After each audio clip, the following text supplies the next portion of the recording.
Willy, berhenti.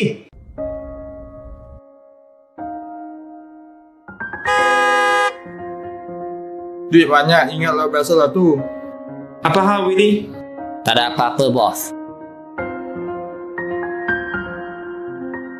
Willy, berhenti. Kawan lama.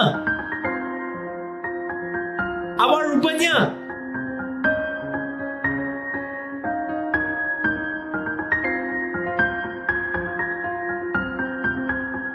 Bos, jumpa lagi.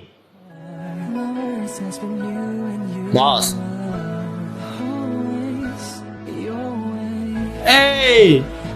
Lama tak jumpa. Jom kita pergi minum. How the memories have gone to where you're still the one I'm going to always. Bukan ke 100,000. Aseko sahaja. Lepas ni tak payah kontak lagi. Awak berhenti.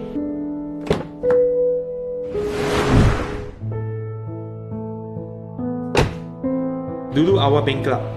Awak pinjam duit dekat saya sehingga awak berjaya buka syarikat yang lebih besar. Saya tak pernah ambil interest walaupun 1 sen waktu awak pinjam duit dekat saya. Tapi lagi membuatkan hubungan kita renggang. Sebagai manusia, kita tak boleh buat macam ni.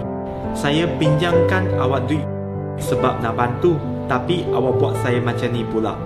Jangan mengambil kesempatan ke atas kebaikan orang lain dengan mungkir janji sendiri.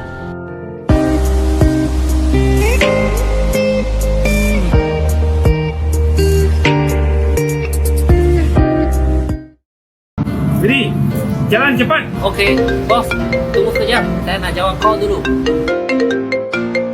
Willy! Kenapa awak tak datang lagi? Saya dah tunggu awak dari tadi. Saya lupa nak cakap dengan awak. Hari ini saya terus ikut bos pergi meeting. Kenapa awak tak cakap awal-awal? Saya pun dah lewat. Saya kena panggil taksi pula. Awak kena bayar tambahan saya. Saya bukan. Kenapa tu, Willy? Bos, saya ada seorang kawan. Kami satu jalan untuk pergi kerja. Dia selalu tumpang saya. Setiap hari saya jumpa dia. Saya keluar awal hari ini. Jadi saya terlupa nak jemput dia. Jadi awak jemput dia setiap hari. Dia pernah ucap terima kasih kepada awak tak? Macam tak ada. Awak tahu tak, orang jenis apa yang paling menakutkan? Orang yang tak tahu bersyukur.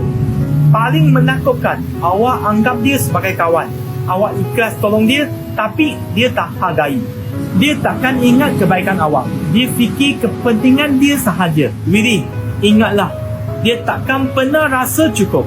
Dia tetap akan jadi macam tu. Tak perlu berkawan dengan orang yang macam ini. Orang yang lupa budi, dia akan terus ulang buat benda yang sama.